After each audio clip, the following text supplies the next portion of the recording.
राधे राधे। चलिए शुरू करते हैं। ऐसे 260 के क्वेश्चन बहुत ही इजी है। ओके, तो चलिए अपन सबसे पहले अपन पहला क्वेश्चन देखते हैं। चलिए इसका भी अपन लास्ट में शुरू करते हैं। लास्ट का पैराग्राफ क्या है, देखिए। Audit manager has reported that she had a certain information relating to related party transaction, around 47 lakh के ट्रांजेक्शन थे, but the CFO refused to provide the same since the same is perceived to be confidential and cannot be shared with the auditors।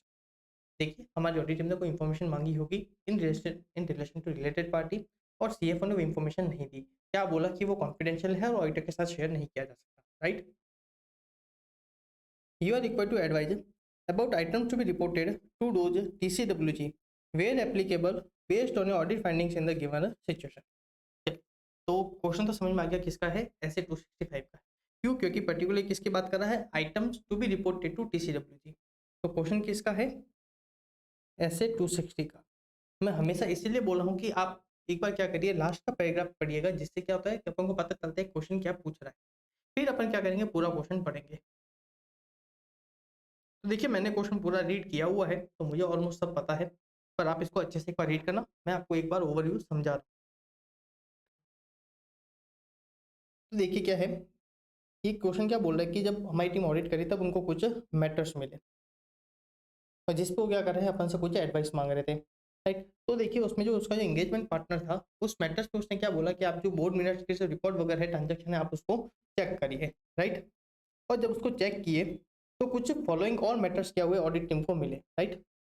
The following additional matter were brought to the attention of the partner. क्या क्या थे, company ने कोई long term borrowing ली हुई है parent company से, उसकी जो होल्डिंग कंपनी है उससे कोई लॉन्ग टर्म बोरिंग ली हुई होगी, where there was no written terms and neither the interest nor the principal has been repaid so far। उसके रिलेटेड कोई भी है ना रिटर्न टर्म्स एंड कंडीशंस नहीं थी, कोई ना कोई रीशेड्यूल पेमेंट वगैरह था, ना ही उस पर कोई इंटरेस्ट का पेमेंट हुआ है, ना ही कोई है ना प्रिंसिपल का पेमेंट हुआ है, और इसके रिगार्डिंग फाइनेंशियल स्टेटमेंट में कोई डिस्क्लोजर नहीं था, राइट। फिर कुछ कंप्यूटर मिले थे पेरेंट कंपनी से फ्री ऑफ कॉस्ट, जिसकी वैल्यू क्या थी 0.23 लाख, उसके रिलेटेड भी कोई भी डिस्क्लोजर नहीं था नोट्स टू अकाउंट में, राइट। और फिर क्या था, कोई एक पार्टनरशिप फर्म है जिसको क्या मिल रहा है, 3.25 लाख पर मंथ पे किया जा रहा है, राइट। और वो पार्टनरशिप फर्म क्या है, रिलेटेड पार्टी। वो पार्टनरशिप फर्म क्या है, रिलेटेड पार्टी है।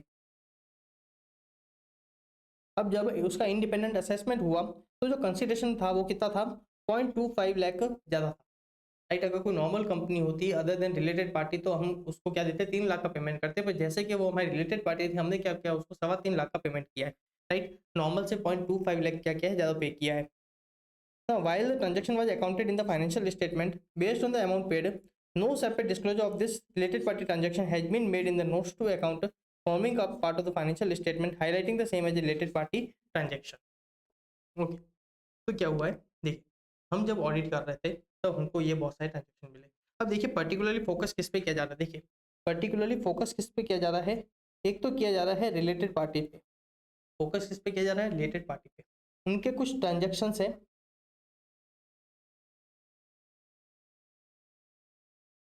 जिनका प्रॉपर डिस्क्लोजर वगैरह नहीं है,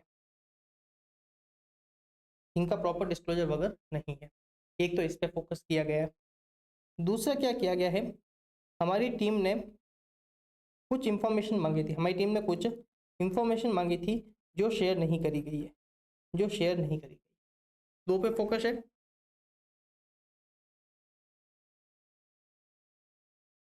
तो देखिए अगर ऐसे 260 याद, वो हमको क्या बोला, अगर कोई भी एक सिग्निफिकेंट मैटर आपके ध्यान में आए हैं ड्यूरिंग द ऑडिट, राइट, वो आप क्या करोगे, टीसीडब्ल्यूजी को कम्युनिकेट करोगे। या फिर ऐसे इवेंट या ट्रांजेक्शन जिसके आपके ऑडिट ओपिनियन, राइट, या जिसके कारण आपकी रिपोर्ट मॉडिफाई हो सकती है, अगर ऐसा कोई मैटर है तो वो क्या करोगे, उसको भी आप पहले टीसीडब्ल्यूजी को कम्युनिकेट करोगे, राइट। याद है ऐसे 260, तो राइट। तो ये क्या है कि अगर उसके अकॉर्डिंग हमको क्या करना है, ये जो भी ट्रांजेक्शन थे हमको टीसीडब्ल्यूजी को क्या करना पड़ेगा, सारे के सारे ट्रांजेक्शन को टीसीडब्ल्यूजी को कम्युनिकेट करना पड़ेगा, पहली बात। अब ध्यान रखना एज फोकस किस पे था, रिलेटेड पार्टी पे था। क्या था, रिलेटेड पार्टी पे था। तो ध्यान रखना हमारी टीम को ऐसे 550 से भी कंप्लाई करना होगा, राइट। ऐसे 550 से भी कंप्लाई करना होगा। फिर ध्यान रखना, अगर आपको क्लॉज नंबर याद नहीं रहे तो ध्यान रखना आप क्या करना, आप कारो का रेफरेंस देना। किसका देना? कारो का रेफरेंस दे देना। कारो में एक क्लॉज है जो बोलता है कि अगर कंपनी ने कोई रिलेटेड पार्टी ट्रांजेक्शन किए हैं तो जो कंपनी लॉ का सेक्शन है 177 और सेक्शन 188 उन दोनों से कंप्लाई हुआ है या नहीं हुआ है, राइट। सेक्शन 177 या फिर सेक्शन 188 दोनों सेक्शन का कंप्लाई हुआ है या नहीं हुआ है। सेक्शन 177 बोलता है ऑडिट कमेटी से अप्रूवल लेना पड़ेगा। 188 बोलता है कि जहाँ पे भी रिलेटेड पार्टी है बोर्ड का ना अप्रूवल होना जरूरी है, बोर्ड मीटिंग में रिजोल्यूशन पास होना जरूरी है। दूसरा, अगर लिमिट से ज्यादा है तो जनरल मीटिंग में रिजोल्यूशन पास होना जरूरी है। कुछ और भी कंडीशंस वो बोलता है। तो ये क्या बोलता है, आपको उन दोनों से भी देखना है कंप्लाई हुआ है या नहीं हुआ है। In case if related party transaction is right. और फिर ध्यान रखना आपको साथ में क्या करना है, अकाउंटिंग स्टैंडर्ड्स या फिर जो इंड एस वगैरह है आपका क्या देखना है, उससे भी कंप्लाई हुआ है या नहीं हुआ है, राइट।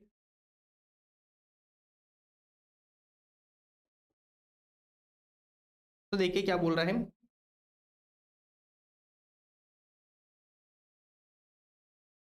ये देखिए 260 बताता है सिग्निफिकेंट मैटर के रिगार्डिंग ऑडिटर की क्या रेस्पॉन्सिबिलिटी है with respect to communication with TCWG. फिर ये बात बना है ऐसे 550 की। ये क्या बोलता है रिलेटेड पार्टीज के बारे में, communicating significant matter arising during the audit in connection with the entity related party help the auditor to establish common understanding with TCWG of the nature and resolution of this matter. Auditor is also required to ensure compliance with Ind AS 24 या फिर AS 18 with respect to related party disclosures, right? फिर ध्यान रखना जितने भी matter थे auditor क्या करेगा, इन सबकी एक ब्रीफ समरी बनाएगा। क्या करेगा, इन सबकी एक ब्रीफ समरी बनाएगा और टीसीडब्ल्यूजी को कम्युनिकेट करेगा in accordance with S 260, right. फिर ध्यान रखना ये क्या बोल रहा है, जो क्लॉज 12 है ऑफ कारो 2020, राइट, जो क्लॉज 12 है ऑफ कारो 2020 ऑडिटर को देखना है उससे भी कंप्लाई हुआ है या नहीं हुआ है। अगर नहीं हुआ है तो ऑडिटर को क्या करना पड़ेगा, वहां पे रिपोर्ट करना पड़ेगा, राइट। तो ध्यान रखना कारो पे कब ध्यान जाना चाहिए, कारो की रिपोर्टिंग कब होगी, जब क्वेश्चन स्पेसिफिकली दे रहा है कि आप क्या हो, ऑडिटर हो। अगर क्वेश्चन में स्पेसिफिकली आ रहा है कि आप क्या हो, ऑडिटर हो, तो आपके दिमाग में जाना चाहिए कि अगर बैक ऑफ द माइंड का कारो के क्लॉज एप्लीकेबल है तो हमको उसका भी यहाँ पे रेफरेंस देना है। इंपॉर्टेंट पॉइंट है, ध्यान रखना, राइट।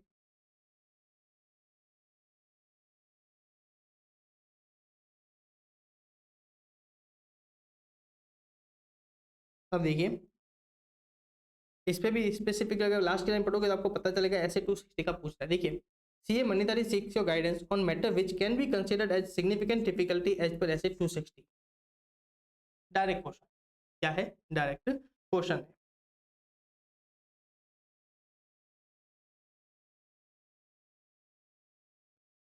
देखिए ऊपर से बिना फालतू के रामायण है और लास्ट में एक डायरेक्ट क्वेश्चन पूछ दिया गया है, क्या है, सिग्निफिकेंट डिफिकल्टी। देखिए जो अपन इंफॉर्मेशन एक्सपेक्ट कर रहे हैं अगर वो नहीं हो तो सिग्निफिकेंट डिफिकल्टी। अगर मैनेजमेंट से कोई इंफॉर्मेशन मांग रहे हैं, मैनेजमेंट वो नहीं दे रहा है तो that is again significant difficulty. अगर हमको ज़्यादा ऑडिट प्रोसीजर परफॉर्म कर रहे हैं नॉर्मल से ज़्यादा तो वो भी सिग्निफिकेंट डिफिकल्टी हो सकती है, राइट। अपन को ऑडिट पूरा करने में नॉर्मल से बहुत ज़्यादा टाइम लग रहा है, वो भी सिग्निफिकेंट डिफिकल्टी हो जाएगी। मैनेजमेंट को लिमिटेशन लगा रहा है, वो भी सिग्निफिकेंट डिफिकल्टी हो जाएगी। अगर हम गोइंग कंसर्न से रिलेटेड अगर मैनेजमेंट को अपने उसके जो प्रोसीजर थे उसको एक्सटेंड करने की बात कर रहे हैं, अगर वो नहीं भी कर रहा है तो वो भी क्या है, सिग्निफिकेंट डिफिकल्टी, राइट।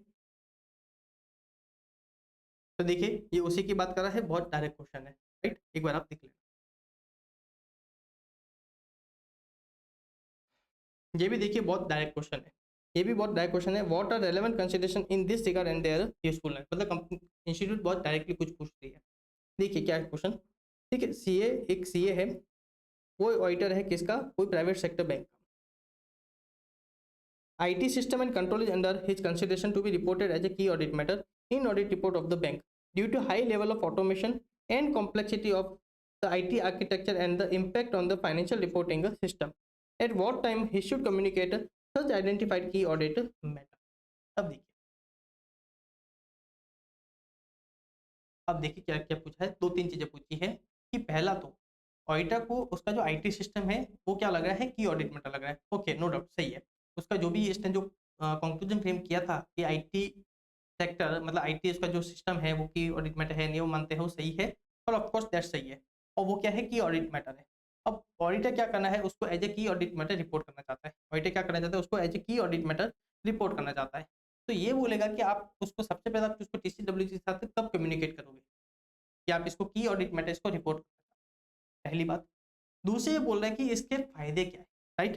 तीसरा क्या बोल रहा है इसके यूजफुलनेस क्या है और आप इसमें क्या क्या चीजें कंसीडर करोगे। तो देखिए पहला तो की ऑडिट मेथड को आप क्या करोगे प्लानिंग स्टेज पे, अगर आपको उस इंडस्ट्री के बारे में बहुत अच्छे से पता है, राइट, और आपको पता है कि मैं इसको एज ए की ऑडिट मैटर कंसीडर करने वाला हूँ, तो जब आप प्लानिंग स्टेज है मतलब बहुत अर्ली स्टेज आप क्या करोगे वहीं पे टीसीडब्ल्यूजी को कम्युनिकेट करोगे, राइट। या फिर मान लीजिए जब आप ऑडिट कर रहे हो, ऑडिट करते वक्त अगर आपको लगता है कि ये क्या है की ऑडिट मैटर है, क्या है की ऑडिट मैटर है, तो जब आपको पता चला, राइट, उसकी क्या करोगे आपके विद इन रीजनेबल टाइम आप क्या करोगे उसको है ना टीसीडब्ल्यूजी के साथ कम्युनिकेट करो, राइट। आपको अब देखिए की ऑडिट मैटर भी क्या करता है आपके रिपोर्ट के फॉर्म एंड कंटेंट को काफी बार चेंज करता है, राइट। और हमने एक फैक्टर पढ़ा था, अगर आपके कोई रिपोर्ट के फॉर्म या कंटेंट को चेंज करता है तो आपको क्या करना है उसको टीसीडब्ल्यूजी को कम्युनिकेट करना होता है। अब इसकी यूजफुलनेस क्या है, देखिए एक तो क्या होगा टीसीडब्ल्यूजी का रेस्पॉन्सिबिलिटी क्या होती है, फाइनेंशियल स्टेटमेंट रिपोर्टिंग जो प्रोसेस होता है, राइट, उसका ओवरसाइट करना, राइट, उसको देखना वो प्रॉपर अकॉर्डिंगली प्रॉपर है या नहीं है, तो उसकी जो ड्यूटीज है वो अपने प्रॉपरली डिस्चार्ज कर पाए, राइट, उसमें क्या करेगा ये मैटर उनको हेल्प करेगा, राइट। साथ में क्या करेगा टू वे कम्युनिकेशन एस्टेब्लिश करेगा, साथ में क्या करेगा जब ऑडिटर उसको टाइमली बेसिस पे उनको कम्युनिकेट करेगा कि हम इसको ऐसे की ऑडिट मैटर रिपोर्ट करने वाले हैं, तो राइट अगर टीसीडब्ल्यूजी को कोई इन्फॉर्मेशन चाहिए तो वो इजीली ले सकती है इसके रिगार्डिंग, या फिर ऑडिटर को कोई इन्फॉर्मेशन चाहिए तो वो इजीली इसे ले पाएंगे, राइट। तो देखिए सबसे पहले ऐसे 260 क्या बोलता है, the auditor to communicate with TCWG on a timely basis पे आपको रिपोर्ट करना चाहिए। अब ऐसे 701 क्या बोलता है, appropriate timing for communication about key audit matter will vary with the circumstance of the engagement, right। मैंने आपको दो सर्कमस्टेंस बताया, अगर आपको पहले से पता था तो आप प्लानिंग स्टेज पे कम्युनिकेट करोगे, अगर ड्यूरिंग ऑडिट आपको पता चला तो आप क्या करोगे रीजनेबल टाइम में आप क्या करोगे कम्युनिकेट करोगे। Auditor may communicate preliminary view about the key audit matter when discussing the planned scope and timing of audit। तो पहला तो क्या बताया जो प्लानिंग स्टेज, राइट, पहली स्टेज कौन सी हो गई planning stage, right, and may further discuss such matter when communicating about audit findings। Doing so may help to elevate practical challenge of attempting to have a robust two-way dialogue and about a key audit matter at the time the financial statement being finalized for the issuance, right। देखिए communication with TCWG enable them to be made aware of the key audit matter that the auditor intends to communicate in the auditor's report and provides them with an opportunity to obtain further clarification where necessary। The auditor may consider it useful to provide TCWG with a draft of the auditor's report to facilitate the discussion।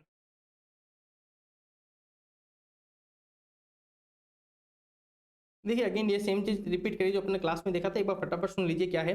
देखिए क्या बोलता है, communication with TCWG recognize the important role in overseeing the financial reporting process and provide the opportunity for TCWG to understand the basis for the auditor's decision in relation to key audit matter and how this matter will be described in the auditor's report। It also enables TCWG to consider whether a new or enhanced disclosure may be useful in the light of the fact that this matter will be communicated in the auditor's report, right. अगर मतलब क्या है कि अगर auditor उसको की audit matter report कर रहा है तो उस पे टीसीडब्ल्यूजी भी डिसाइड करे कि हम इसके बारे में और क्या करें डिटेल डिस्क्लोजर अपने फाइनेंशियल स्टेटमेंट में दे, राइट। फर्दर और डिसाइड कर सकते हैं कि हमको इसको बोर्ड रिपोर्ट में इसको हमको और क्या करना चाहिए डिटेल में है ना डिस्कस करना चाहिए, राइट। अब देखिए नेक्स्ट क्वेश्चन क्या है, छोटा सा क्वेश्चन है, पूरा क्वेश्चन रीड कर लेते हैं, देखते क्या है। देखिए एक सीए है who is appointed as auditor of a limited company that is a listed company too, right। एक लिस्टेड कंपनी की क्या कर रहा है एक सीए ऑडिट कर रहा है। The audit committee of the company wants her to justify independence in relation to company through proper communication। Although she has ensured that there are no threat to independence, she feel requirement of audit committee to be beyond its preview। What is your opinion in this regard? देखिए एक CA है वो एक listed company की audit कर रहा है, right. अब वहाँ की जो ऑडिट कमेटी है वो क्या बोल रही है सीए को कि आप अपने इंडिपेंडेंस को क्या करिए जस्टिफाई करिए। फर्दर ये क्वेश्चन बोला है कि ऑल्दो सीए जो है उसने क्या किया है हर स्टेप किया है इंडिपेंडेंस को मेंटेन करने के लिए, वहाँ पे कोई भी थ्रेट नहीं है और उसका साथ में सोचना है कि जो ऑडिट कमेटी उससे जो क्वेश्चन कर रही है वो उसके स्कोप से बाहर है। तो देखिए पहला तो एक चीज बता देते हैं, मैंने आपको बोला था लिस्टेड एंटिटी के केस में, लिस्टेड एंटिटी के केस में ऑडिटर को एक डिक्लेरेशन देना पड़ता है, राइट, एक कम्युनिकेशन करना पड़ता है कि उसने क्या किया है इंडिपेंडेंस को मेंटेन किया है और अगर साथ में कोई ऐसी रिलेशनशिप है या सर्कमस्टेंस है जो उसको थ्रेट पहुंचा रही है, राइट, तो उसको उसको डिस्क्लोज करना पड़ेगा। साथ में उन्होंने क्या सेफगार्ड अप्लाई किया है उस थ्रेट को कम करने के लिए या फिर उसको एलिमिनेट करने के लिए, वो भी उनको बताना पड़ेगा। तो लिस्टेड एंटिटी के केस में एक तो है ना वैसे ही सीए को कम्युनिकेट करना होता है, दैट इज जस्टिफाई, उसको जस्टिफाई करना पड़ता है कि हमने इंडिपेंडेंस को मेंटेन किया है। दूसरा हमने जो बोला कि ऑडिट कमिटी कि ये परव्यू से बाहर है क्या? नहीं, ऑडिट कमेटी के परव्यू से बाहर नहीं है, राइट। जो ऑडिट कमेटी के जो पावर्स दिए हुए हैं कंपनी लॉ में, वहां पे एक पावर है उनका, क्या? ऑडिटर के इंडिपेंडेंस को रिव्यू करना, राइट। देखिए, ऑडिट कमेटी के पावर में है क्या? Review and monitor auditors independence, therefore audit committee requiring auditor to justify her independence is well within its purview. अब यहाँ पे ध्यान रखना, लिस्टेड कंपनी का कोई पॉइंटर नहीं है, राइट। राइट, एक बार आंसर रीड कर लेना, जो मैंने आपको समझाया है ये वही आंसर है, राइट।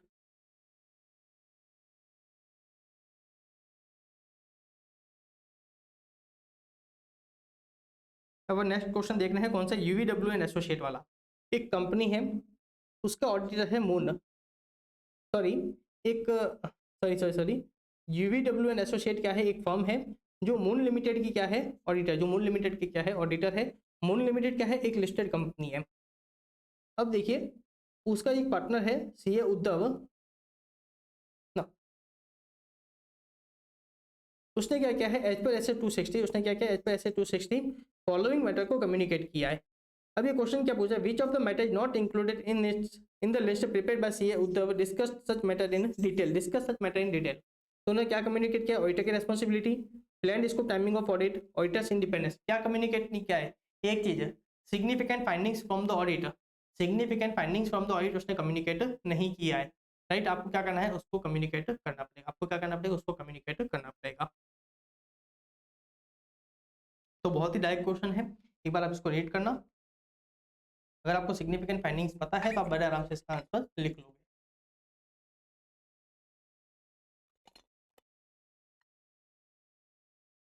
छोटा सा स्टैंडर्ड था इसलिए अपने इसको थोड़ा सा फास्ट किया है, तो क्वेश्चन थोड़े से डायरेक्ट थे।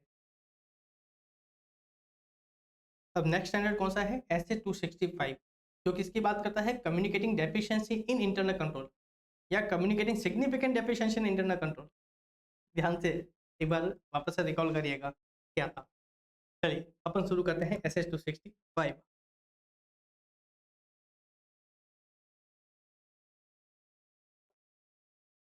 अब देखिए क्या बोल रहा है। सबसे पहले अपन लास्ट लाइन देखते क्या है। elucidate the various indicators of significant deficiency which will help in assessing the efficiency of internal control system of the organization, right। आपको कुछ इंडिकेटर ऑफ सिग्निफिकेंट डेफिशिएंसी पूछ रहे हैं। डेफिशिएंट कंट्रोल एनवायरनमेंट, या फिर एंटिटी का जो रिस्क असेसमेंट प्रोसेस है वो क्या है? इनइफेक्टिव है, या फिर एब्सेंट है, एंटिटी में कोई रिस्क असेसमेंट प्रोसेस है ही नहीं, या फिर मान लीजिए ऐसी कोई मिसस्टेटमेंट है जो ऑडिटर के नॉर्मल ऑडिट प्रोसीजर आइडेंटिफाई कर ली, पर कंपनी का इंटरनल कंट्रोल क्या हो गया? उसको फेल हो गया, उसको आइडेंटिफाई नहीं कर पाया, सॉरी उसको प्रिवेंट नहीं कर पाया, या फिर उसको डिटेक्ट एंड करेक्ट नहीं कर पाया, बराबर। इस तरह के कुछ आपको इंडिकेशंस याद है? अगर ये है तो वो क्या है? That constitute significant deficiency, right.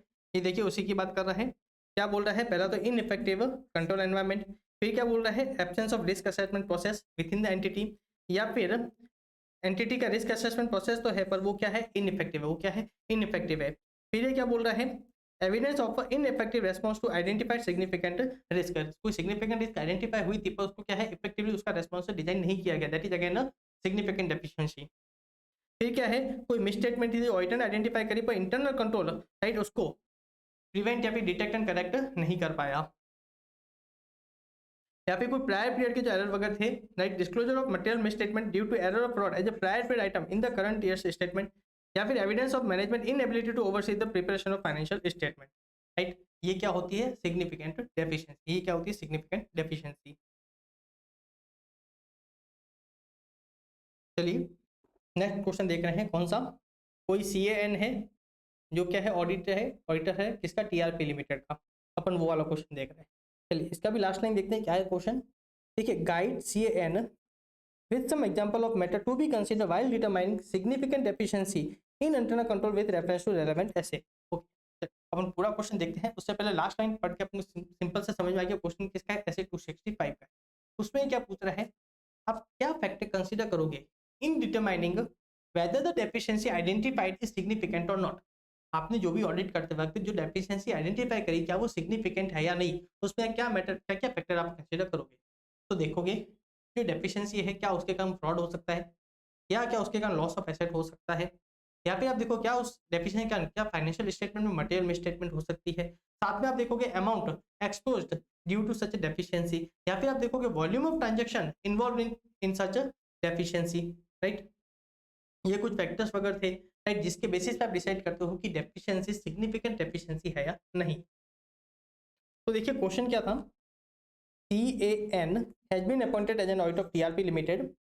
While conducting the audit, he has identified some deficiency in internal control. He needs to determine whether a deficiency or combination deficiency in internal control constitute a significant deficiency and has to communicate them in writing to TCWG and management on a timely basis, right?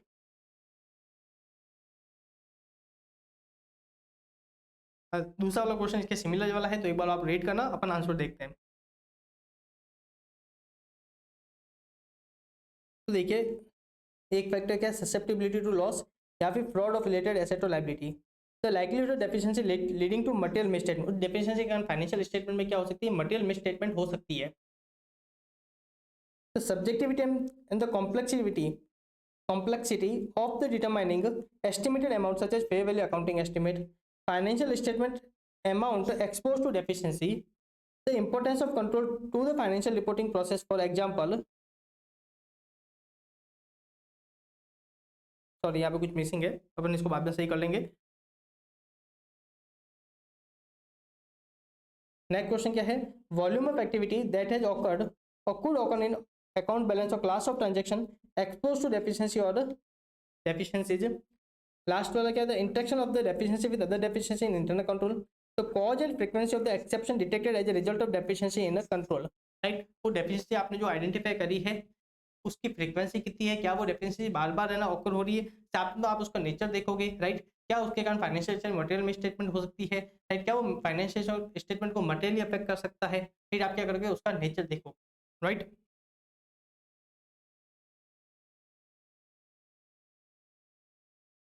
तो पहला जो question था वो direct था, indicators, right, indicator of significant deficiency. दूसरा question क्या था, आप क्या फैक्टर कंसीडर करोगे in order to determine whether a deficiency is a significant deficiency, right. इसको अपने क्लास में बहुत डिटेल में डिस्कस किया था, मैंने इसके कुछ एग्जांपल आपको ऐसे ही बताए थे। एक सेकंड गाइस होल्ड करिएगा। हाँ, हम कहाँ पे थे, ओके। अब अपन ने वो ऊपर वाला क्वेश्चन पूरा किया था, अपन नेक्स्ट क्वेश्चन देख रहे हैं क्या, ओके। एक CAS है जो एक लिस्टेड कंपनी का क्या है ऑडिटर, वो क्या कर रहा था, इंटरनल कंट्रोल को रिव्यू कर रहा था, और रिव्यू करते हुए he is of the view that there can be possible situation where insurance premium for keeping insurance policy current in respect of various asset of the company may have become due and payable, but internal control system established by the company may not be able to capture it. Elaborate how he should proceed to deal with the above matter. अब देखिए जो insurance की जो policy वगैरह होती है वहाँ पे भी हमारा क्या होता है, इंटरनल कंट्रोल हम वहाँ पे भी क्या करते हैं, डिजाइन और इम्प्लीमेंट करते हैं, राइट। अब जब ऑडिटर उसके रिलेटेड जब कंट्रोल को इवेल्यूएट कर रहा था, तब उसने देखा कि कुछ अमाउंट ड्यू था, राइट, और पेबल भी था, तो कंपनी ने उसका टाइमली पेमेंट नहीं किया, इंटरनल कंट्रोल फेल हो गया ड्यू डेट को आइडेंटिफाई करने में और साथ में पेमेंट करने में, राइट। तो देखिए अगर इसका टाइमली पेमेंट नहीं हुआ, इसका टाइमली पेमेंट नहीं हुआ, राइट, जो कंपनी की एसेट्स है, जो इंश्योरेंस जो पॉलिसी ले रखी है, वो क्या हो जाएगी, वो इनइफेक्टिव हो जाएगी, कंपनी को उससे लॉस हो सकता है, राइट, कंपनी को अपनी एसेट्स का लॉस हो सकता है। और अपन एक इंडिकेटर देखा था, क्या देखा था, अगर किसी डेफिशिएंसी के कारण लॉस ऑफ एसेट्स हो सकता है फॉर अ कंपनी, तो उसको क्या माना जाता है, सिग्निफिकेंट डेफिशिएंसी माना जाता है। और अगर कोई सिग्निफिकेंट डेफिशिएंसी है तो ऑडिटर को क्या करना चाहिए, उसको TCWG को कम्युनिकेट करना चाहिए, राइट। तो पहले तो बता रहा है डेफिशिएंसी क्या होती है। अब देखिए in above situation there is a possibility that internal control system established by company may not be able to capture insurance premium which may have become due and payable. It is a significant deficiency as failure to keep insurance policy current would render assets of the company uninsured. It may lead to loss for the company in case of any eventuality. मतलब insurance company ने कोई insurance policy ले रखी होगी कि अगर आग वगैरह लग गई तो राइट कंपनी क्या करेगी, हमको कंपनी को क्या होगा, इंश्योरेंस से पैसा मिल जाएगा। तो मान लीजिए अगर इंश्योरेंस पॉलिसी एक्टिव ही नहीं है तो कंपनी को उस केस में क्या हो सकता है, लॉस हो सकता है, राइट। अब ध्यान रखना, हमने यहाँ पे डिस्कस किया था क्लास में, सिर्फ लॉस होना जरूरी नहीं है, अगर लॉस होने के चांसेस है तब भी वो क्या होगा, कवर होगा, राइट। फिर उसी की बात करेगा। फिर ये क्या बोल रहा है, एज पर ऐसे 265 significant of deficiency or combination of deficiencies in intercontrol depend not only on whether the misstatement has actually occurred but also on a likelihood of that a misstatement could occur and the potential magnitude of the misstatement. Significant deficiency may therefore exist even though the auditor has not identified misstatement during the audit. फिर ये क्या बोल रहा है, susceptibility of loss, susceptibility to loss of an asset is a factor in determining whether deficiency constitutes significant deficiency in internal control. और अगर है तो ऑडिटर क्या करना होगा, उसको टीसीडब्ल्यूजी को कम्युनिकेट करना होगा। पहला तो क्या कम्युनिकेट करेगा, description of deficiency and explanation of the potential effect and sufficient information to enable TCWG and management to understand the context of the communication, right. जहाँ पर ऑडिटर बताता है हमारी प्राइमरी रेस्पॉन्सिबिलिटी क्या है, ओपिनियन एक्सप्रेस करना। हमने जो हमारे रेलेवेंट इंटरनल कंट्रोल थे हमने क्या किया है, उसी को कंसीडर किया है और हमने उन्हीं इंटरनल कंट्रोल को आप कम्युनिकेट कर रहे हैं जो जहाँ पे हम क्या कर रहे हैं, सिग्निफिकेंट डेफिशिएंसी जहाँ पे हम मान रहे हैं, हम वैसी डेफिशिएंसी को हम क्या कर रहे हैं, आपको कम्युनिकेट कर रहे हैं। यहाँ पे हम क्या करते हैं, इस बी पॉइंट में अपन 3 और चीजें कम्युनिकेट करते हैं, राइट। तो इसी के साथ पूरा होता है अपना ऐसे 265 के क्वेश्चन। अपन नेक्स्ट क्वेश्चन नेक्स्ट स्टैंडर्ड शुरू करते हैं, ऐसे 299 इंपॉर्टेंट। हाँ, ये मुझे इस बार इंपॉर्टेंट लग रहा है कि हो सकता है इस बार इसमें से अपन को क्वेश्चन देखने को मिल जाए, राइट।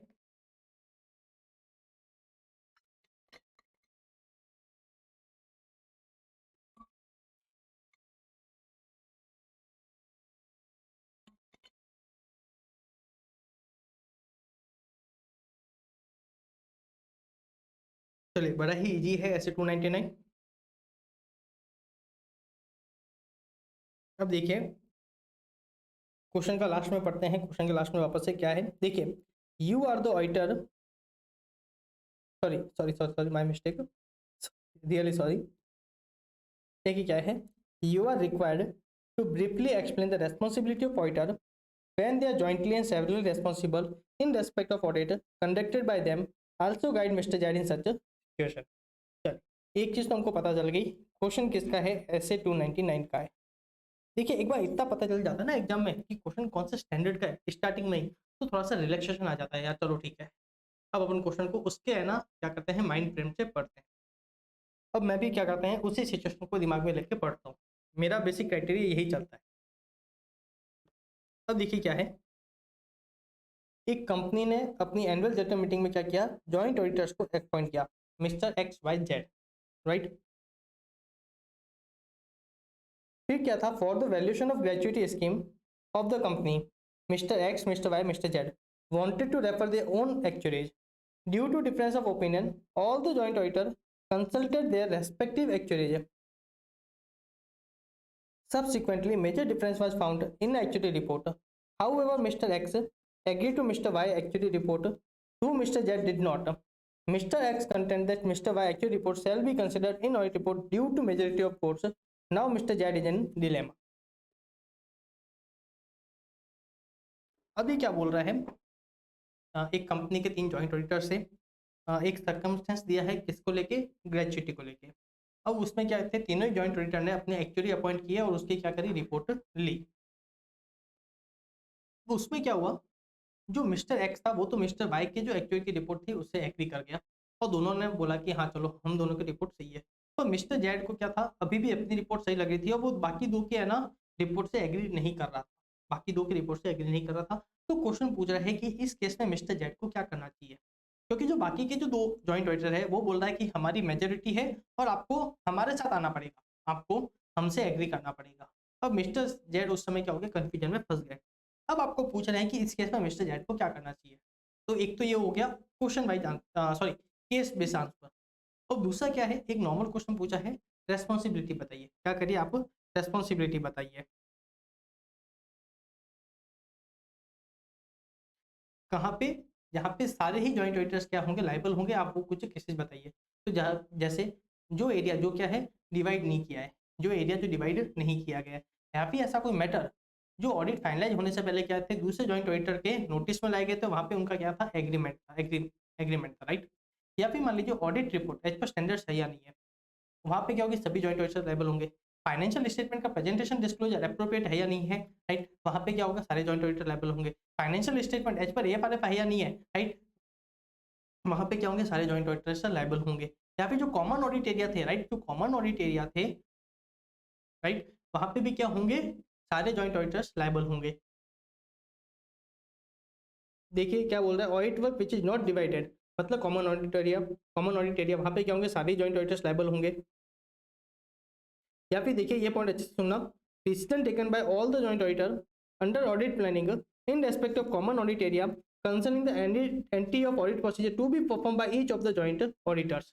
देखिए कॉमन एरिया में रिगार्डिंग हम क्या करते हैं, nature timing action of extent decide करते हैं, सारे ही जॉइंट ऑडिटर मिलकर क्या करते हैं, एंटी डिसाइड करते हैं कि क्या क्या एंटी होने चाहिए। तो वो जो प्लानिंग का जो डिसीजन था वहां पे सारे लायबल होंगे। पर मान लीजिए अब देखिए प्लानिंग अलग चीज है, उसको परफॉर्म करना अलग चीज है। तो उसमें क्या होगा, कुछ जॉइंट ऑडिटर, एक जॉइंट ऑडिटर कुछ प्रोसीजर परफॉर्म करेगा, एक जॉइंट ऑडिटर कुछ प्रोसीजर परफॉर्म करेगा। तो जो परफॉर्मेंस को लेके है वहां पे वो पर्टिकुलर ऑडिटर रेस्पॉन्सिबल होगा, राइट, उसके परफॉर्मेंस को लेके है।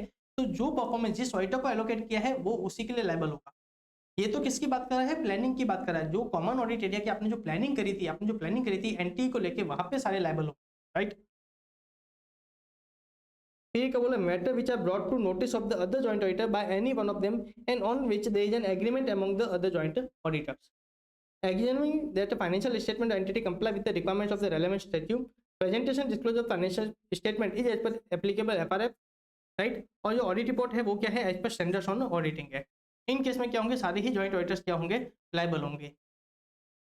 अब देखिए यहाँ पे इसी क्लैरिफिकेशन है, देखिए क्या है, it shall be responsibility of each joint auditor to determine anti of audit procedure to be applied in relation to area of work allocated to set joint auditor. It is the individual responsibility of each joint auditor to study and evaluate the prevailing system of internal control and assessment of the risk relating to the areas of the work allocated to said joint auditor। ये क्या बोल रहा है, जो work allocate किया है joint auditor को, उसके लिए वो पर्टिकुलर जॉइंट ऑडिटर रेस्पॉन्सिबल होगा। उस पर्टिकुलर वर्क के रिगार्डिंग एंटी को डिसाइड करना, उसके इंटरनल कंट्रोल को आइडेंटिफाई करना, उसको असेस करना, फर्दर ऑडिट प्रोसीजर को डिजाइन करना, असेस करना, परफॉर्म करना, राइट। उस पर्टिकुलर एरिया के रिगार्डिंग क्या होगा, वही जॉइंट ऑडिटर क्या होगा, रेस्पॉन्सिबल होगा, राइट। अब अपन क्या कर रहे हैं, अपने केस का आंसर दे रहे हैं। किसका आंसर दे रहे हैं, अपने केस का आंसर दे रहे हैं। कौन सा, reporting responsibility in case of majority of view. तो ध्यान रखना, ऐसे 299 साहब बोलता है कि ध्यान रखना, अगर आपका ओपिनियन दूसरे जॉइंट ऑडिटर से क्या करता है, डिफर करता है, तो आपको उसमें उनसे एग्री करने की जरूरत नहीं है। आप अपना ओपिनियन सेपरेट ऑडिट रिपोर्ट के थ्रू क्या कर सकते हो, एक्सप्रेस कर सकते हो। आप अपने सेपरेट ऑडिट रिपोर्ट में क्या करोगे, एक अदर मैटर पैराग्राफ दोगे, जिसमें क्या करोगे, अदर ऑडिट रिपोर्ट का भी क्या करोगे, रेफरेंस दोगे, राइट। मतलब आपको मेजॉरिटी ऑफ व्यू से आपको है ना एग्री करने की जरूरत नहीं है, ऐसे 299 क्लियरली बताता है। मतलब इस केस में मिस्टर जेड क्या करेगा, अपनी सेपरेट ऑडिट रिपोर्ट इश्यू करेगा। Reporting responsibility in case of difference of opinion. तो देखिए नॉर्मली तो क्या होता है, कॉमन ऑडिट रिपोर्ट इश्यू करनी होती है। पर अगर मान लीजिए कोई डिसएग्रीमेंट है या फिर कोई डिफरेंस ऑफ ओपिनियन है, राइट, या फिर किसी मैटर को लेके क्या है, डिसएग्रीमेंट है, then the auditor shall express the opinion in the separate audit report. तो उस केस में क्या होगा, अपनी सेपरेट ऑडिट रिपोर्ट क्या करेंगे, इश्यू करेंगे। फिर ध्यान रखना, ये जस्टिफिकेशन है, a joint auditor is not bound by the view of majority of the joint auditor regarding the opinion of matter to be covered in audit report and shall express opinion formed by the said joint auditor in separate audit report in case of a disagreement। फिर ध्यान रखना, हमने क्या बोला, एक other matter paragraph आपको अपनी audit report में देना होगा। In case of separate report, the audit report issued by the joint auditors shall make a reference to separate audit report issued by the other joint auditors. Such reference shall be made under the heading other matter paragraph as per SS 706। In the present case, Mr. Z does not agree with the opinion of Mr. X and Mr. Y, therefore he needs to issue a separate report, right। अब ध्यान रखना, हमने यह किया था, auditor ने auditor expert को higher किया था। क्या किया था, ऑडिटर के एक्सपर्ट को हायर किया था। तो उसमें कौन सा होता है, ऐसे 620 भी अप्लाई होता है। कौन सा होता है, ऐसे 620 भी अप्लाई होता है। तो ऑडिटर को उस केस में क्या होता है, ऐसे 6 सेंचुरी से भी कंप्लाई करना होता है। मतलब जो ऑडिटर का जो एक्चुअली की जो रिपोर्ट थी, राइट, या फिर उसके वर्क था, ऑडिटर को देखना था कि वो अप्रोप्रिएट है या नहीं। अगर उसने कोई सिग्निफिकेंट एजम्पशंस लिए थे तो क्या वो अप्रोप्रिएट थे या नहीं, रीजनेबल थे, अप्रोप्रिएट थे या नहीं, जो उसने जो डेटा यूज किया क्या वो रीजनेबल अप्रोप्रिएट थे या नहीं, राइट। तो ये जॉइंट ऑडिटर की रेस्पॉन्सिबिलिटीज थी। ऑडिटर की रेस्पॉन्सिबिलिटी होती है कि ऑडिटर के सॉरी जो एक्सपर्ट होता है उसके वर्क क्या करना, रिव्यू करना, राइट। तो देखिए क्या बोल रहा है, ऐसे 620 का रेफरेंस दिया जा रहा है। तो आपको ध्यान रखना है, इस केस में ध्यान रखना है, इंस्टीट्यूट ऐसे कोई भी केस बना सकती है और वहाँ पे एक से ज़्यादा स्टैंडर्ड लग सकता है, वहाँ पे एक से ज़्यादा स्टैंडर्ड लग सकते हैं।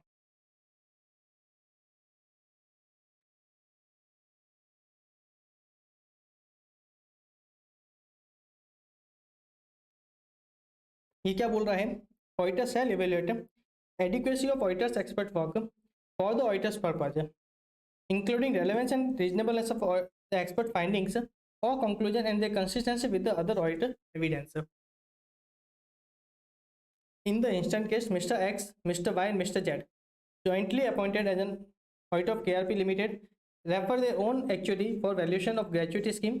Mr. Y's referred actuary has provided the gratuity valuation report, which later found faulty. देखिए सेकंड केस था, ये देखिए सेकंड क्वेश्चन का आंसर दे रहे, देखिए सेकंड केस था, अगर बाद में पता चला कि मिस्टर वाई की जो रिपोर्ट थी वो क्या थी, फॉल्टी थी, राइट, वो गलत थी, तो उस केस में क्या होगा।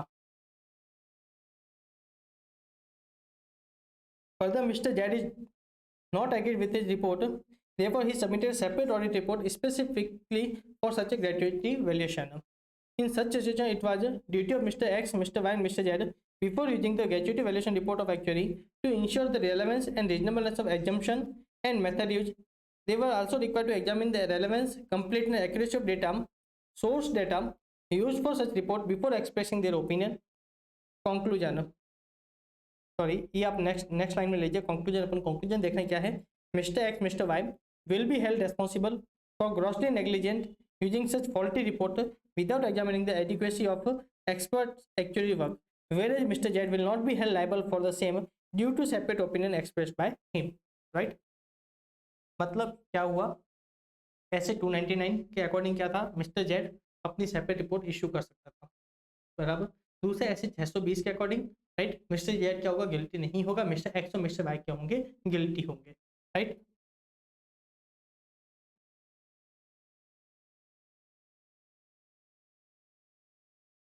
और ऐसे 299 के अकॉर्डिंग भी ध्यान रखना, मिस्टर एक्स और मिस्टर वाई गिल्टी होंगे, मिस्टर जेड गिल्टी नहीं होगा।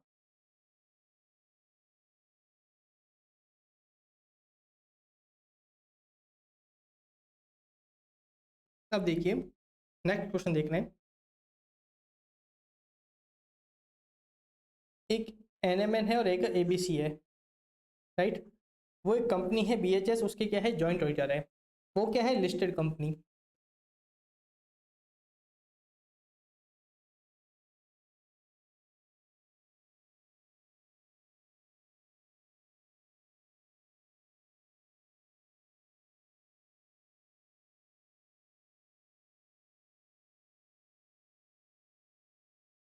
अभी क्या बोल रहे हैं, since the company is new to this auditors, the concept of joint auditors to whom audit work has been divided, management had a discussion and understood that each joint auditor is responsible only for the work allocated to him, whether or not he has prepared a separate report on the work performed by him.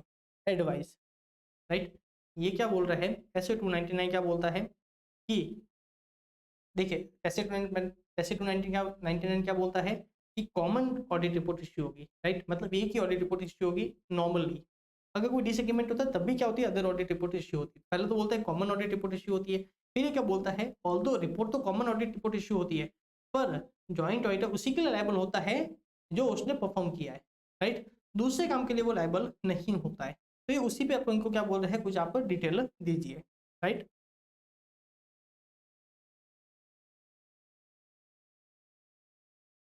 एक बार इसको read करना, इसमें कुछ भी खास नहीं, अभी अपन ऊपर जो आंसर देखे थे ये उसी टाइप का कुछ दिया हुआ है, तो रिपीटेड टाइप का है, आप एक बार इसको रीड करिएगा। फिर एक नया पॉइंट है, कौन सा, नया तो नहीं है, क्लास में अपने डिस्कस किया था, अभी के लिए नया है, review of work by other joint auditor. तो देखिए ऐसे 299 वहाँ पर क्लियरली बोलता है कि एक जॉइंट ऑडिटर है, उसको दूसरे जॉइंट ऑडिटर के काम को रिव्यू करना है ना जरूरी नहीं है, वो दूसरे जॉइंट ऑडिटर के काम को रिव्यू नहीं करेगा, वो मान के चलेगा, right, that is deemed point, वो मान के चलेगा कि दूसरे जॉइंट ऑडिटर्स ने अपना काम क्या क्या है सही से किया है, बराबर। फिर ध्यान रखना, अगर कोई मैटर आपके नोटिस में आता है और आप एग्री करते हो तो वहां पे आप क्या करोगे, सब रेस्पॉन्सिबल रहोगे, ये उन्हीं की बात कर रहा है। देखिए क्या है, each joint auditor is entitled to assume that the other joint auditor have carried out the part of the audit work and the work has actually been performed in accordance with the standards on auditing. It is not necessary for joint auditor to review the work performed by other joint auditor or perform any test in order to ascertain whether the work has actually been performed in such a manner. पहला तो मान के चलेंगे कि दूसरे joint auditor ने ऐसे के अकॉर्डिंग अपना काम किया है, और दूसरा आपको उसे चेक करने की भी कोई जरूरत नहीं है। फिर ये क्या बोल रहा है, each joint auditor is entitled to assume that the other joint auditor have brought to set joint auditors notice any departure from the applicable FRF, significant observation that are relevant to their responsibility noticed in the course of audit। मतलब ध्यान रखना, अपन इस चीज को class में discuss किया था, अगर कोई जॉइंट ऑडिटर को ऐसा कोई फैक्ट है ना उनके नोटिस में आता है जो दूसरे जॉइंट ऑडिटर के क्या हो सकते हैं, काम के हो सकते हैं, तो उनको क्या करना पड़ेगा, उसको कम्युनिकेट करना पड़ेगा before finalization of audit, right.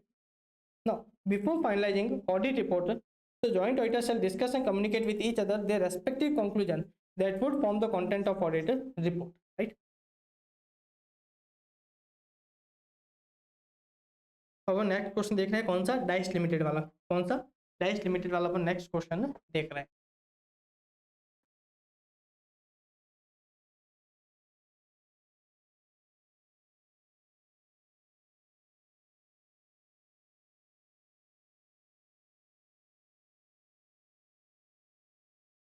Okay, आज अपन ऐसे 299 पूरा करेंगे और फिर नेक्स्ट जो सेशन होगा उसमें अपन ऐसे 300 से शुरू करेंगे, राइट।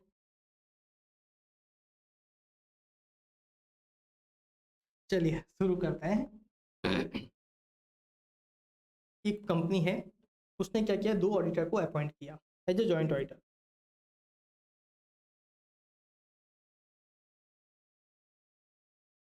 अब क्या हुआ, ऑडिट करते हुए उनको इन्वेंट्री में क्या हुआ, मेजर अंडर स्टेटमेंट मिला। इन्वेंट्री के वैल्यूएशन में क्या हुआ, मेजर अंडर स्टेटमेंट मिला। इन्वेंट्री का काम कौन देख रहा था, एमएन करके ऑडिटर है वो देख रहा था। 2 ऑडिटर है, एमएन और पीक्यू। एमएन और पीक्यू 2 ऑडिटर है। इन्वेंट्री के काम को कौन देख रहा था, एमएन देख रहा था। But there was no documentation for the division of work between the joint auditors. Comment on the above situation with regard to responsibility among joint auditors. देखिए ऐसे 299 बोलता है आपको एक डॉक्यूमेंट बनाना, उसको अपन क्या बोलते थे, वर्क एलोकेशन डॉक्यूमेंट। क्या बोलते थे, वर्क एलोकेशन डॉक्यूमेंट। उसमें क्या होता था, जो काम जिस ऑडिटर को अलॉट किया है उसका प्रॉपर उसमें रिकॉर्ड रखा जाता था, राइट। साथ में एंट्री ऑफ ऑडिट प्रोसीजर भी उसमें क्या किया था, रिकॉर्ड किए जाते थे। उस एलोकेशन को सारे जॉइंट ऑडिटर क्या करते थे, साइन करते थे। साथ में ध्यान रखना वो चीज मैनेजमेंट टीसीडब्ल्यूजी के साथ भी क्या किया जाता था, उसको डिस्कस किया जाता था। ये ऐसे 299 की क्या है, एक रिक्वायरमेंट। अब यहाँ पे क्या बोला है कि इन्वेंट्री में मतलब ऑडिट रिपोर्ट अपन क्या किया होगा, अपन इस केस में अनमॉडिफाइड मान लीजिए रिपोर्ट इशू करी थी, राइट। अब रिपोर्ट आने के बाद क्या हुआ, इन्वेंट्री में अंडर स्टेटमेंट मिला। क्या हुआ, इन्वेंट्री में अंडर स्टेटमेंट मिला। उसके काम को कौन देख रहा था, एमएन देख रहा था। पर इस जॉइंट ऑडिट में क्या हुआ, कोई भी वर्क एलोकेशन डॉक्यूमेंट नहीं था। तो क्वेश्चन ये पूछ रहा है, अब जबकि वर्क एलोकेशन डॉक्यूमेंट नहीं था तो इस केस में कौन रेस्पॉन्सिबल होगा। तो ध्यान रखना इस केस में रेस्पॉन्सिबल तो एमएन ही होगा। जो एमएन ऑडिटर था, रेस्पॉन्सिबल तो कौन होगा, वो होगा। क्यों, क्योंकि ये किसका काम था, एमएन का काम था। इन्वेंट्री को चेक करना किसका काम था, एमएन का काम था। और ध्यान रखना ऐसे 299 का वॉल्यूशन तो होगा ही, क्योंकि यहाँ पे क्या था, कोई भी वर्क एलोकेशन डॉक्यूमेंट नहीं था। यहाँ पे कोई भी वर्क एलोकेशन डॉक्यूमेंट नहीं था, राइट। तो ये आंसर अब ध्यान रखना, इस पूरी रामायण में यही सारा लिखा हुआ। एक बार इसको रीड करोगे ना, इसमें सारा है ना यही लिखा हुआ है। अब इसमें क्या था, ये मेरा मानना है, राइट। इसको आप एक बार नोट करना, ये सारा मेरा मानना है। क्या कि इसमें ऐसे 299 का वॉल्यूशन तो है, क्योंकि दोनों ही ऑडिटर ने क्या किया है, वर्क एलोकेशन डॉक्यूमेंट नहीं बनाया था। पर ध्यान रखना इसके कारण हम उनका स्कोप नहीं बढ़ा लेंगे। मतलब इसके कारण हम जो डॉक्यूमेंट नहीं बनाए इसके हम पीक्यू को रेस्पॉन्सिबल नहीं करेंगे, राइट। रेस्पॉन्सिबल अपन क्या कर रहे हैं, सिर्फ एमएन को कर रहे हैं। ये मेरा मानना है। पर अब ध्यान रखना इंस्टीट्यूट का इसमें आंसर चेंज था। इंस्टीट्यूट का इसमें आंसर अलग था। उन्होंने क्या किया, दोनों ही ऑडिटर को रेस्पॉन्सिबल किया। उन्होंने क्या किया, पीक्यू और एमएन, पीक्यू और एमएन दोनों को ही क्या किया, रेस्पॉन्सिबल किया। क्यों, क्योंकि यहाँ पे कोई भी वर्क एलोकेशन डॉक्यूमेंट नहीं था। इसलिए क्या किया, इंस्टीट्यूट ने दोनों को ही रेस्पॉन्सिबल हेल्ड किया, राइट। एक सेकंड गाइस होल्ड करिएगा। ओह सॉरी गाइस, मैं यही चीज एक बार वापस से चेक कर रहा था। ओके, सब कुछ भूल जाइए, तो सब कुछ भूल जाइए। ऐसे अपना सब कुछ सही डिस्कस किया था। अपना जो आंसर दिया हुआ है वो एज पर इंस्टीट्यूट ही दिया हुआ है। मतलब यहाँ पे सिर्फ MN ही रेस्पॉन्सिबल होगा, यहाँ पे सिर्फ MN ही रेस्पॉन्सिबल होगा, क्योंकि ये किसकी रेस्पॉन्सिबिलिटी थी, MN की। हाँ, ऑल्दो वर्क एलोकेशन डॉक्यूमेंट नहीं बना है तो ये ऐसे 299 का वायलेशन तो है, पर रेस्पॉन्सिबल कौन होगा, सिर्फ MN होगा। रेस्पॉन्सिबल कौन होगा, सिर्फ MN होगा। इंस्टीट्यूट ने अपना आंसर अपडेट कर दिया था, इंस्टीट्यूट ने अपना आंसर अपडेट कर दिया था, मैं वही चीज चेक कर रहा था। तो अब जो सेकंड वाला केस है वो आपको दिमाग में रखने की जरूरत नहीं है, राइट, क्योंकि इंस्टीट्यूट ने आंसर क्या किया था, अपडेट कर लिया था। तो अगेन आपको क्या चीज दिमाग में रखनी है, जो नॉर्मल केस है, क्या कि MN, जो MN है वही क्या है, इसमें रेस्पॉन्सिबल है, PQ रेस्पॉन्सिबल नहीं है, right. Although work allocation document नहीं बना है, मतलब 299 का वॉल्यूशन है, पर MN, राइट, जो इन्वेंट्री से रिलेटेड जो वर्क था वहां पे तो क्या होगा, सिर्फ MN ही रेस्पॉन्सिबल होगा, वहां पे PQ रेस्पॉन्सिबल नहीं होगा, राइट।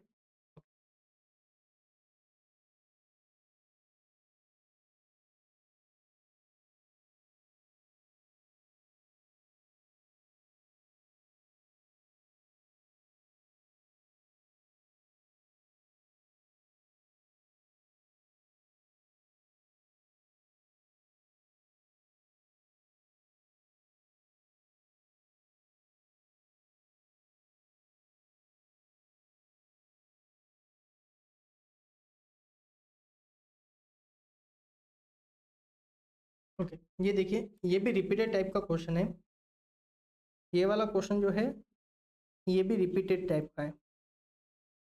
इसमें भी क्या था, तीन जॉइंट ऑडिटर्स थे, वो एक कंपनी की क्या कर रहे थे, ऑडिट कर रहे थे।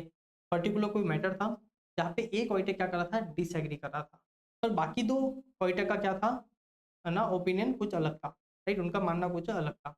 तो जो तीसरे जॉइंट ऑडिटर ने क्या किया इस केस में, अपना काम फॉलो करने की बजाय उन्होंने क्या किया, मेजोरिटी को क्या किया, उसने फॉलो किया, मेजोरिटी में क्या किया, उसने फॉलो किया।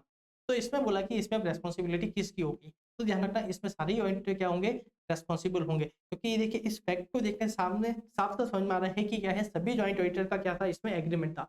ये मैटर सबके है ना नोटिस में लाया गया था, और वहाँ पे सबका क्या था, एग्रीमेंट था।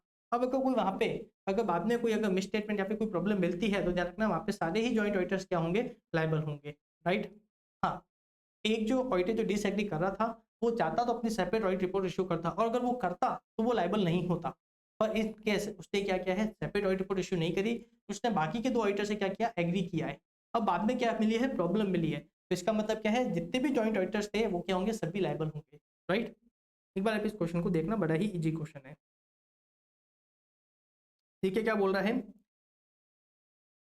in the present case, Mr. Z, one of the joint auditor, expressed a concern about internal control in one of the large corporate branch situated in his zone. The irregularity was not reported in the final account, as the other two joint auditors were not in favor of reporting, and decision of not reporting the same was taken on the basis of a majority. मतलब क्या हुआ, बाकी सब auditor को communicate किया गया था matter, और सबका क्या था, वहाँ पे एग्रीमेंट था। Subsequently, fraud has been detected in the said branch, which has audited by Mr. Z. अब ध्यान रखना, it may be concluded that all three joint auditors will be held responsible for the fraud detected in the branch audited by CHZ, as decision for not reporting the irregularity observed was taken on a majority basis, right। ये ऊपर वाला जो initial conclusion था वो मैं सही नहीं मानता हूं,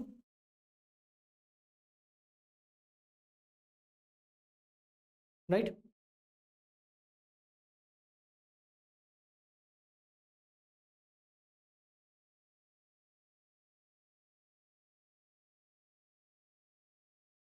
अब देखिए इसका भी अपन लास्ट में रीड करते हैं।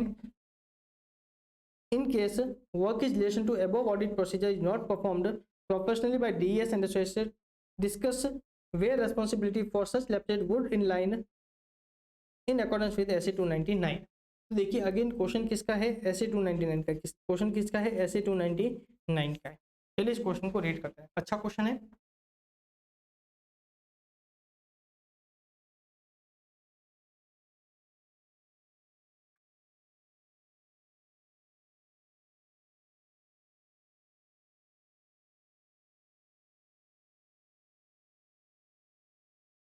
अब देखिए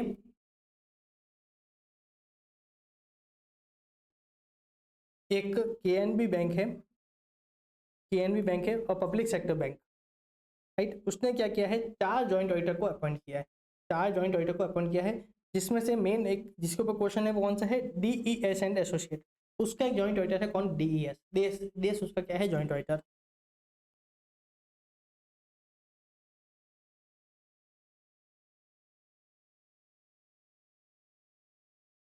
अब वहां पे क्या था उस बैंक में, work relating to IT system and control was not allocated by them due to its very nature. मतलब जो आईटी सिस्टम का जो काम था वो क्या था, कॉमन एरिया था, वो क्या था, कॉमन एरिया था। और while planning for the above common work area, it was decided to test IT general control, application control, IT dependent manual control।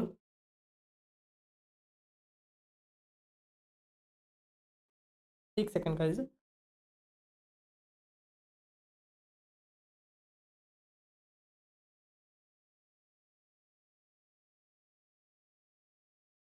अब क्या था, प्लान की audit procedure relating to this common area also included testing design operating effectiveness of control over computer operation including backup, batch processing, data center security।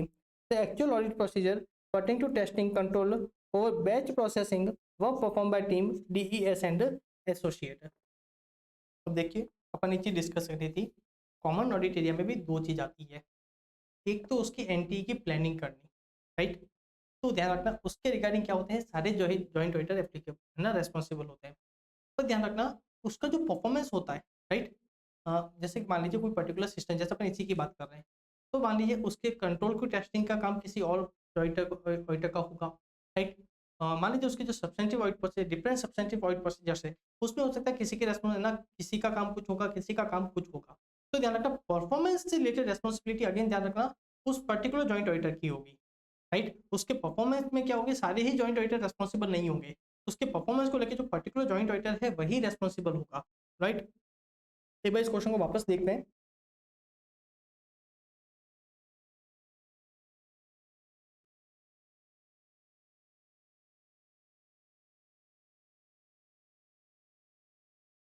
एक bank है, एक bank है कौन सा, केएनबी बैंक।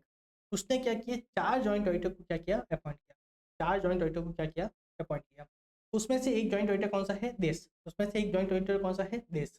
अब उन्होंने क्या किया, काफी सारे काम को तो क्या किया गया, एलोकेट कर दिया गया। पर जो आईटी सिस्टम था वो इतना इंपॉर्टेंट था, इतना कॉम्प्लेक्स था कि उसको क्या किया, डिवाइडर नहीं किया गया, राइट। जो आईटी सिस्टम था बैंक का, उसके वर्क को क्या किया गया, एलोकेटेड नहीं किया गया था, राइट। देखिए क्या चीज है, the IT system and control was not allocated by them due to its very nature. While performing for the above common work area, it was decided to test IT general control, application control, and IT dependent manual control. Planned key audit procedure relating to this common area are also included testing, design and operating effectiveness of the control over computer operation, including backup, batch processing, data security. The actual audit procedure pertaining to testing control over batch processing were performed by team DES and associate. In case work in relation to above audit process is not performed professionally by DES and associate, discuss where responsibility for such lapses would lie in line with SA 299। ये बोल रहा है जो common audit area है, right, जो common audit area है उसमें कोई पर्टिकुलर इंटरनल कंट्रोल की टेस्टिंग करनी है, वो टेस्टिंग किसको करनी थी, डीईएस को करनी थी। किसको करनी थी, डीईएस को करनी थी। तो ये क्वेश्चन बोल रहा है as a common audit area था, as a common audit area था, राइट, जिसमें सबकी रेस्पॉन्सिबिलिटी थी, बराबर। और उसमें जो पर्टिकुलर बैच प्रोसेसिंग के रिलेटेड टेस्टिंग थी, कंट्रोल की टेस्टिंग थी, वो किसने करी थी, देश लिमिटेड ने करी थी, एक देश करके है ऑडिटर, उसने करी थी।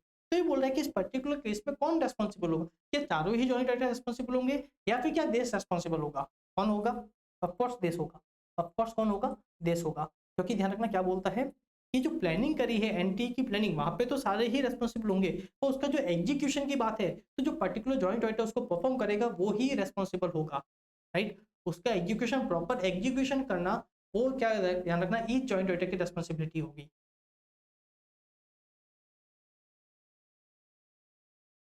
देखिए क्या बोल रहा है, इन respect of common area the joint auditor are only responsible for the appropriateness of NTE of planned audit procedure agreed among them, right. Common audit area में भी सारे कहाँ रेस्पॉन्सिबल होंगे, जो उन्होंने एनटी की प्लानिंग करी है वहां पे सारे रेस्पॉन्सिबल होंगे। The responsibility of individual execution lies with the concern joint auditor, उसका प्रॉपर एग्जीक्यूशन करना, राइट, तो जिसके हिस्से में होंगे वो वही रेस्पॉन्सिबल होगा। In the instant case, audit process relating to testing, design, operating effectiveness of control over computer operation, including backup, batch processing, data center security, have been planned jointly as it is a common area. However, audit procedure relating to testing control over batch processing were actually performed by this and associated.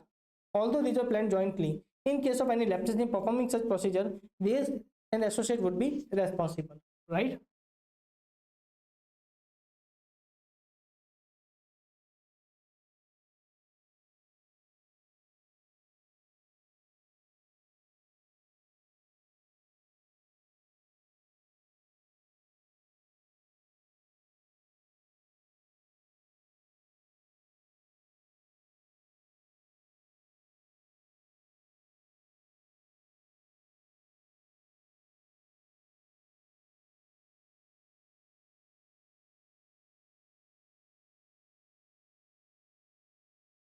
देखिए question को थोड़ा सा सही करिएगा। देखिए question थोड़ी सी mistake है question में। देखिए मैं आपको बता दूं क्या मिस्टेक है। देखिए 3 जॉइंट ऑडिटर है, कौन सा, ए बी सी, एक कंपनी के 3 जॉइंट ऑडिटर है। उसमें जो बी है उसका ओपिनियन क्या है कि फाइनेंशियल स्टेटमेंट क्या है, मटेरियली मिसस्टेटेड है। उसका क्या मानना है, फाइनेंशियल स्टेटमेंट मटेरियली मिसस्टेटेड है। वो क्या बता रहा है, वो बता रहा है मटेरियल मिसस्टेटमेंट कितनी बड़ी है। कभी कंपनी का प्रॉफिट 25 करोड़ है, राइट।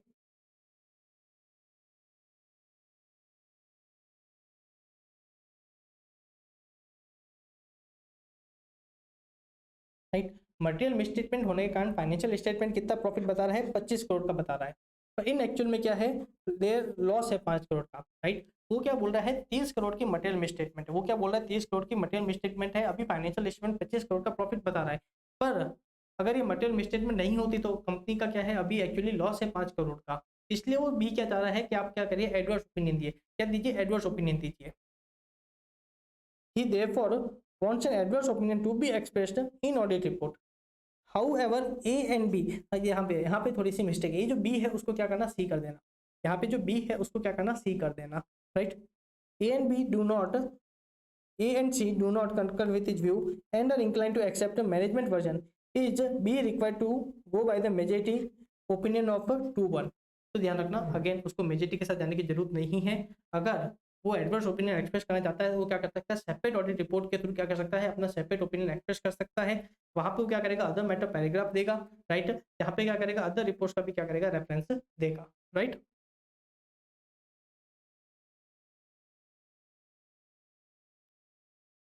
अब अपन इस स्टैंडर्ड का लास्ट क्वेश्चन देख रहे हैं।